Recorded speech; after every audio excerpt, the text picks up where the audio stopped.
Hello and welcome to the Courageous Frights, a channel where we talk about movies and games, especially those dealing with the sci-fi, action, and horror genres.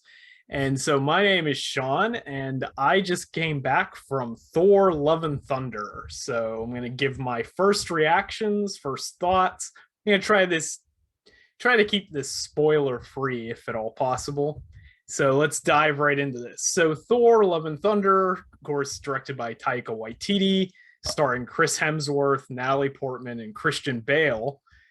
And this is the fourth Thor film in the franchise. And I really like this movie. And that may be a controversial opinion because if you go online, you'll see that most people seem to really hate this movie, at least the people on Twitter anyway. And so there seems to be a very vocal population that dislikes it. We'll put it that way. We'll see how it does with the box office. But personally, a lot of people think it's too jokey, too many puns and jokes thrown in, and it's not serious enough. And I don't know if I agree with that because it does have a lot of really funny moments, a lot of jokes put in, but at the same time, I don't feel like it takes away from the narrative like some people have been saying. And there are some really poignant emotional scenes in this film, especially towards the end. And I feel that when it needed to be serious, it got serious. Like it didn't stay jokey through the entire thing. So, in my opinion, it's not all that different than Ragnarok. And some people, that seems to be like a controversial view, I guess. But that's my opinion. You may have a totally different viewpoint on the matter. It's entirely up to you. So, Chris Hemsworth does a great job here. He's Thor. I mean, he's been Thor from the beginning, but the character has definitely changed. The character has definitely become more Chris Hemsworth with each installment of the franchise. And he does a good job here, like always. Natalie Portman's great. Good to see her back again. Christian Bale is definitely the show stealer here. His performance as Gore the God Butcher is fantastic. A lot of people say he doesn't get enough to do in this film. That may be true, but when he is on the screen, he's really good.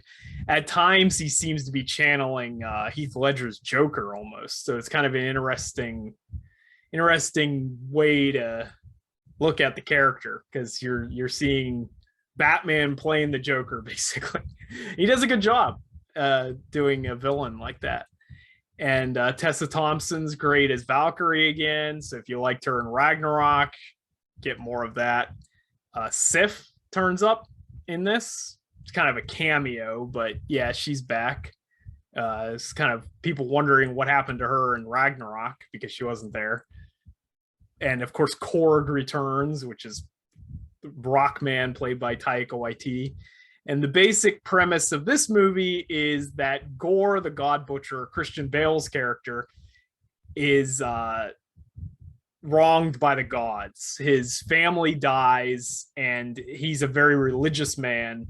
And he finds paradise where the gods are right after his daughter passes away.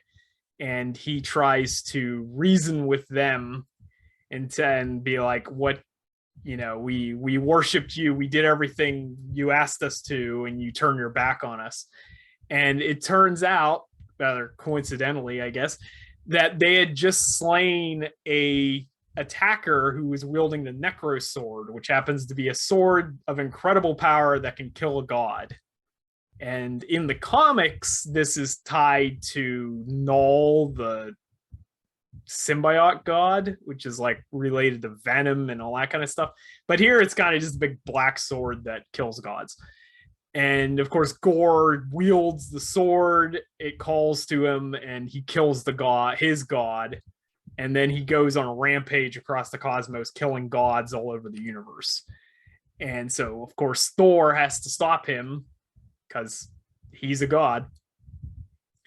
And the other side plot is that Jane Foster, Natalie Portman, is back, but she has unfortunately acquired stage 4 cancer at some point, which this is not a spoiler to anybody who's read the Mighty Thor comic and knows where the storyline's going. And she eventually goes to New Asgard, which is in Norway, and she's called to by Mjolnir. And so Mjolnir, which was, of course, was destroyed by Hela in the previous Thor Ragnarok. So she goes up to Mjolnir and it reconstitutes itself and kind of makes her into Thor, grants her the power of Thor, I guess. And so now there's two Thors. There's Thor, and then there's Mighty Thor. And one wields Mjolnir, Jane has Mjolnir, and of course Thor has Stormbreaker. And it leads to a bunch of like humorous sequences with the hammers and axe and all that kind of stuff. And we get Thor's goats from the comics, which is Tooth Gnasher and Tooth Grinder, I believe. I got this cool pamphlet at the movie theater. So you can find, yes, Tooth Gnasher and Tooth Grinder here. So this is so in case you're wondering, I do live in Japan, at least for the time being. So when you go to theaters in Japan, you can buy like these sort of like promotional guidebooks and that sort of thing. And you see all the information's in Japanese, but if you can't understand Japanese, there's cool pictures too. So yeah, there's a lot of merchandise you can buy here at theaters.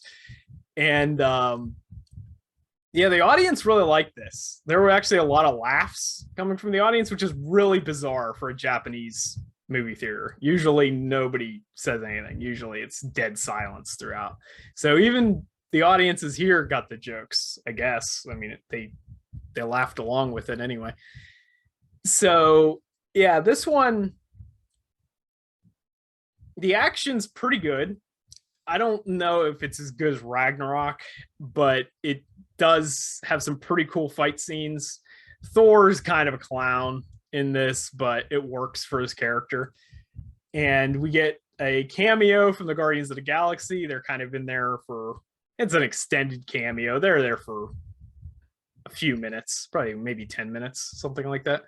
So we get them again. And then, of course, like we said before, we get Valkyrie, we get Jane, Korg, and Thor. And then they go on an adventure. They end up going to meet the Greek gods, Zeus in particular, played by Russell Crowe, who's also kind of a joke character, but my personal opinion, he kind of plays Zeus the way I would imagine Zeus to be. So he's mostly pompous, full of himself, mostly all show, and mostly concerned about when he can get the next orgy. So it seems pretty accurate to the mythological character. And they eventually acquire his lightning bolt, and they're able to use that as a weapon. Most of this stuff's in the trailer. I won't tell you what happens at the end, but yeah, I will say definitely stick around for the post-credit sequences. There's two of them this time. One's the mid-credit, and one's at the very, very end. And unlike Multiverse of Madness, it's not Pizza Papa this time. So both of these are actually really good post-credit stingers. And one, at least, is definitely setting up where they're going to go next with Thor, because it does say at the end that Thor will return. So we're going to get a Thor 5, or at the very least another Avengers film or a Thor crossover movie or something. And we'll see. One character from Greek mythology who's very popular in the Thor comics is going to be making an appearance. So we'll just say that. And then the second post-credit scene has potentially major implications, whether they fall through with it or not. It could be nothing, or it could be game-changing, depending on if they decide to actually pursue it. So as a rating, I think I'm going to have to give Thor Love and Thunder 7 out of 10. It definitely has problems, but I really did enjoy this movie. And I don't know if it's just in the moment, I was just feeling it today. And maybe if I rewatch it down the line, I may like it less or perhaps like it even more. I don't know. This will definitely be a film for a rewatch at some point.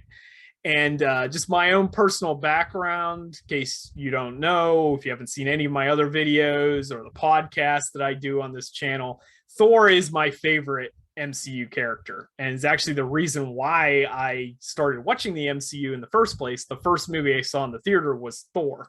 I'm not really a big comic book guy, so maybe that's why I enjoyed this more than some, because I know they kind of butchered Gore the God Butcher. So I didn't mind as much because I haven't actually read the comic, but I will now after watching this.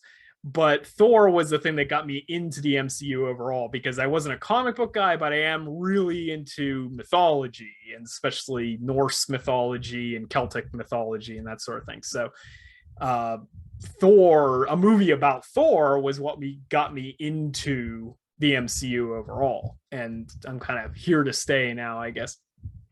So personally, I would definitely recommend this movie. I would say don't listen to the reviews for this, because a lot of them have been extremely negative at this point. Although the film does have a 70% rating on Rotten Tomatoes, which is low for an MCU film, but is almost triple what a typical DC EU movie would get. Like Batman versus Superman was like a 28% or something crazy. So a 70 is really not as low as some people are making it out to be. So I would say go into the movie theater with an open mind and check it out for yourself. And so if you like this review, consider hitting that like button down below, a little thumbs up, and consider subscribing for more content like this in the future. And as always, thanks for watching. See ya.